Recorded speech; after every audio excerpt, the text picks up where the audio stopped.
ഇന്നിവിടെ വന്നിരിക്കുന്നത് പേശികളെ കുറിച്ചുള്ള കുറച്ച് ക്വസ്റ്റ്യൻസ് ഡിസ്കസ് ചെയ്യണം. പേശികൾ, മനുഷ്യ ശരീരത്തിലെ പേശികൾ എന്ന് പറഞ്ഞു. പേശികളെ കുറിച്ചുള്ള പഠനം എന്താണെന്ന് അറിയാമോ? പേശികളെ കുറിച്ച് പഠിക്കുന്ന ശാസ്ത്രശാഖയാണെന്ത്? പേശികളെ കുറിച്ച് പഠിക്കുന്ന ശാസ്ത്രശാഖയാണ് മയോളജി. പേശികളെ കുറിച്ച് പഠിക്കുന്ന ശാസ്ത്രശാഖ ആൻസർ മയോളജിയാണ്. അതുപോലെ തന്നെ മനുഷ്യ ശരീരത്തിലെ ആകെ പേശികൾ എത്രയാണെന്ന് അറിയാമോ? മനുഷ്യ ശരീരത്തിലെ ആകെ പേശികൾ എത്രയാണ്? 639 പേശികൾ. എത്രയാണ്? 639 പേശികൾ. അതുപോലെ തന്നെ പറയുകയാണെങ്കിൽ അതുപോലെ പേശികൾ എന്ന് പറഞ്ഞു. മനുഷ്യ ശരീരത്തിലെ ഏറ്റവും കൂടുതൽ ചലനശേഷിയുള്ള പേശികളൊക്കെയാണ് ഏതാണ്?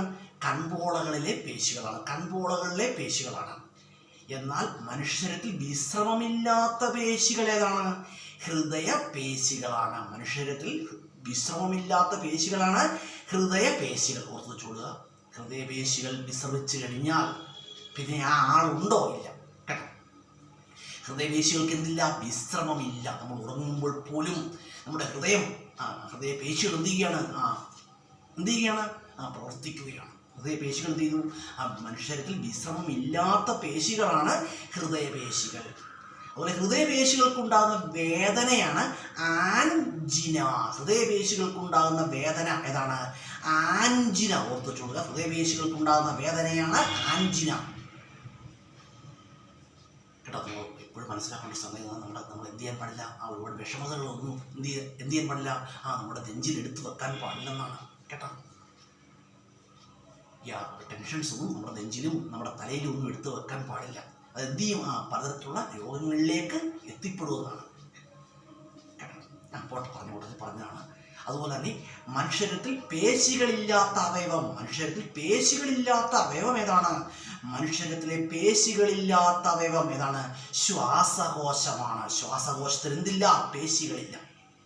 അതുപോലെ പേശി പ്രവർത്തനങ്ങളെ നിയന്ത്രിക്കുന്ന തലച്ചോറിലെ ഭാഗം ഏതാണ്? സെറിബ്രമാണ്.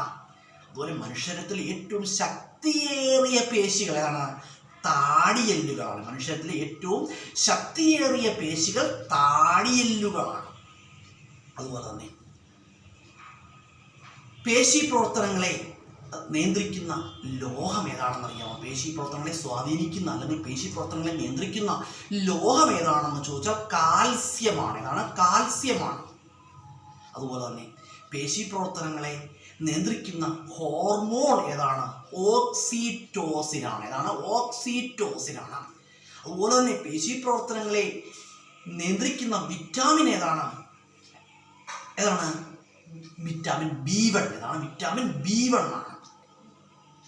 അപ്പോൾ നമ്മൾ എന്ത് ചെയ്യാൻ പാടില്ല? നമ്മുടെ ജീവിതത്തിലെ നമ്മളൊക്കെ എന്താണ് ഒരുപാട് പ്രശ്നങ്ങളൊക്കെ നേരിടുന്നവരാണ്, പ്രശ്നങ്ങളെയൊക്കെ അഭിമുഖീകരിക്കുന്നവരാണ്.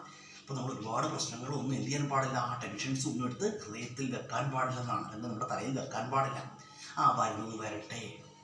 നമ്മൾ എന്ത് ചെയ്യാൻ പാടില്ല? നാളുകളെ ഓർത്ത് വ്യാകുലപ്പെടുവാൻ പാടില്ല. കഴിഞ്ഞു പോയതിനെ ഓർത്ത് സങ്കടപ്പെടുവാനും പാടില്ല. ഇതൊക്കെ പറയാൻ എളുപ്പമാണ് കേട്ടോ. വളരെ ഈസി ആയിട്ട് നമുക്ക് പറയാൻ കഴിയും. പക്ഷേ ഇത് ലൈഫിൽ അപ്ലൈ ചെയ്യുവാൻ വളരെ പ്രയാസമാണ്.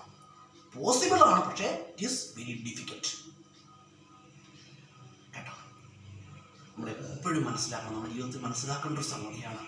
നമ്മൾ ഒരിക്കൽ പോലും നമ്മളെ മറ്റൊരാളുമായിട്ട് താരതമ്യം ചെയ്യുവാൻ പാടില്ല കേട്ടോ. അങ്ങനെ താരതമ്യം ചെയ്യുമ്പോൾ നമുക്ക് എന്ത് ചെയ്യും? നമുക്ക് ഒരുപാട് നെഗറ്റീവ് ഫീൽ ചെയ്യുന്നതാണ്. നമ്മളെന്താണ്? നമ്മളാണ്, വേറൊരാളല്ല. അതെപ്പോഴും നമ്മൾ മനസ്സിലാക്കണം. നമ്മൾ വേറൊരു വ്യക്തിയോട് നമ്മൾ താരതമ്യം ചെയ്യുമ്പോൾ നമ്മൾ എന്ത് ചെയ്യും? നമുക്ക് ചിലപ്പോൾ ഒരുപാട് നെഗറ്റീവ് നമുക്ക് ഫീൽ ചെയ്തേക്കാം. അതുകൊണ്ട് നമ്മൾ മറ്റൊരു വ്യക്തിയുമായി നമ്മളെ താരതമ്യപ്പെടുത്തുവാൻ പാടില്ല. നമുക്ക് എന്തെങ്കിലും നന്മകളുണ്ടെങ്കിൽ, നമ്മുടെ കഴിവുകളുണ്ടെങ്കിൽ ആ കഴിവുകൾ ഉപയോഗിച്ച് നമുക്ക് കഴിയുന്നത് പോലെ ജീവിതത്തിൽ വളരുവാനായിട്ട് നമ്മൾ ട്രൈ ചെയ്യുക. അതാണ് കേട്ടോ. അതാണ് ഒരു ബെറ്റർ വേ.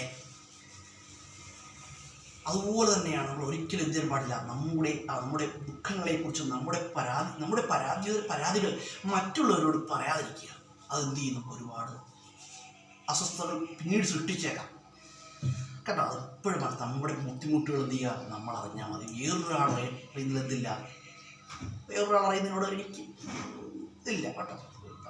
അത് പൊതുവെ പറയുന്നുണ്ട്, സങ്കടം പങ്കുവെച്ചാൽ കുറയും, സന്തോഷം പങ്കുവെച്ചാൽ വർദ്ധിക്കുമെന്നൊക്കെ. പക്ഷേ നമ്മുടെ ദുഃഖങ്ങളും ചെറിയ ചെറിയ ദുഃഖങ്ങൾ എന്ത് ചെയ്യാൻ പാടില്ല, മറ്റൊരാളോട് ഒരിക്കലും പറയാനും പാടില്ലെന്നാണ് കേട്ടോ. കൂട്ടത്തിൽ പറഞ്ഞതാണ്. ജീവിതം എന്താണ്, ജീവിതം ഒന്നേ ഉള്ളൂ. ജീവിതം ചെയ്യുക, മാക്സിമം സന്തോഷിക്കുക, സന്തോഷിച്ച് തന്നെ മുന്നോട്ട് പോവുക, പ്രതിസന്ധികളെ അതിവിദഗ്ധമായിട്ട് തരണം ചെയ്യുക, നന്മയിലൂടെ ജീവിക്കുക, സത്യം പ്രവർത്തിക്കുക,